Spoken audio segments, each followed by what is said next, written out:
want to talk about the vision behind this seminar. It goes beyond buying and selling a home.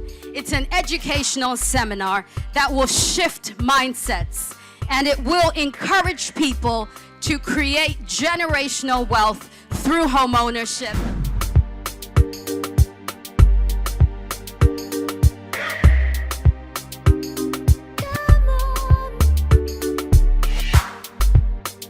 The important factors to pay attention to. If you look at the 2022 tourism report, you'll see the different percentages of individuals that come, what type of accommodations those visiting Ghana would like to. And I'm sure you all know that since the year of return has been announced, visitors are visiting far more frequently, and there's not enough accommodation to go to them. But surprisingly, 41.18% of people who visit Ghana would prefer to stay in a private residence and not a hotel.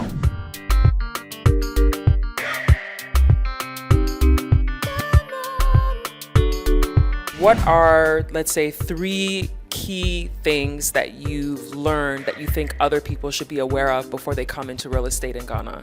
Absolutely. First thing is be educated about the home buying process in Ghana. Every jurisdiction, every region, every nation has their systems and processes. And when you come to a nation that doesn't have the real estate agency market regulated, you got to be careful to make sure that you're educated about what it should look like. That's the first thing. The second thing is to do your due diligence. If you don't do the digging, no one is going to do it for you. So make sure you do your due diligence. And then thirdly,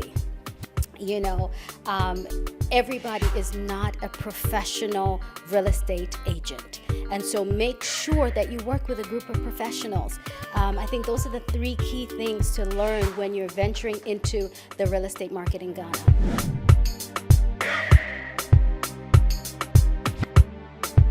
I've been following EWells for a while.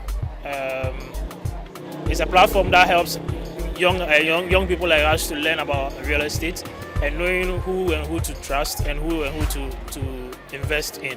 So having a good platform like this to learn the knowledge of real estate helps us to navigate those investment opportunities.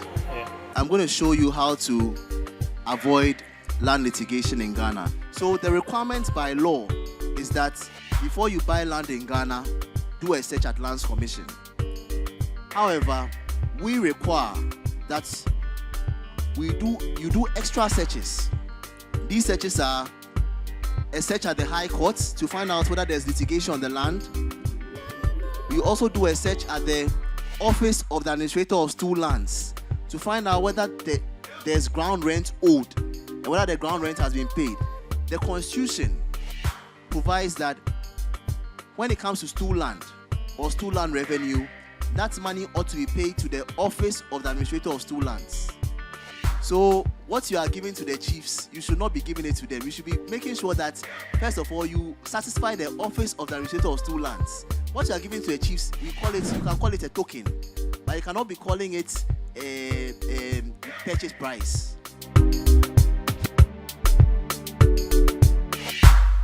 I'm a valuation and estate surveyor, valuer for short. In your career, what are the 2 or 3 mistakes you often see people making?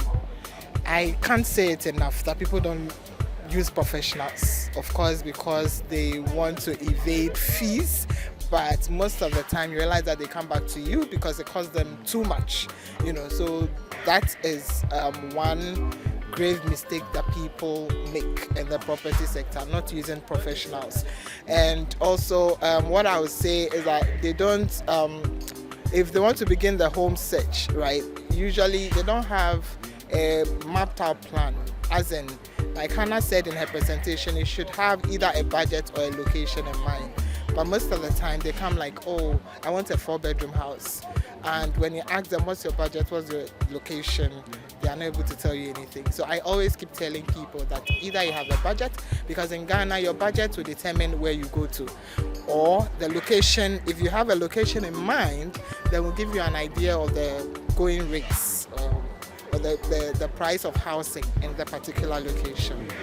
Before you were able to put up a building, you need to know that these contractors, this architect I'm engaging, is a professional. You only know he's a professional when he starts with a brief. He will ask you, what do you want in your building? Let's sit down. Come to my office. Not let's meet at the mall. Or let me come to your house. It's unprofessional. That's one thing you should know. Madam Hannah mentioned the location. Knowing where the person is one of the key things you'd ever know, because the next time your building is collapsing, you would want to find the person and you wouldn't know where the person is. We are here at EWells Reality and Consultancy. We are talking about first-time home buyers in Ghana. We know many diasporans are coming in, and there are a lot of things you guys need to know with respect to getting a property in Ghana, the due diligence that you need to do, and that is why we are here, to ensure that the right information goes out there so that anybody who is interested in grabbing something here in Ghana would know what to do, will know who to talk to, so that you can avoid all the pitfalls and then the mistakes that most first-time home buyers make when they come into Ghana and they want to buy something. So that is why this program is important, yes.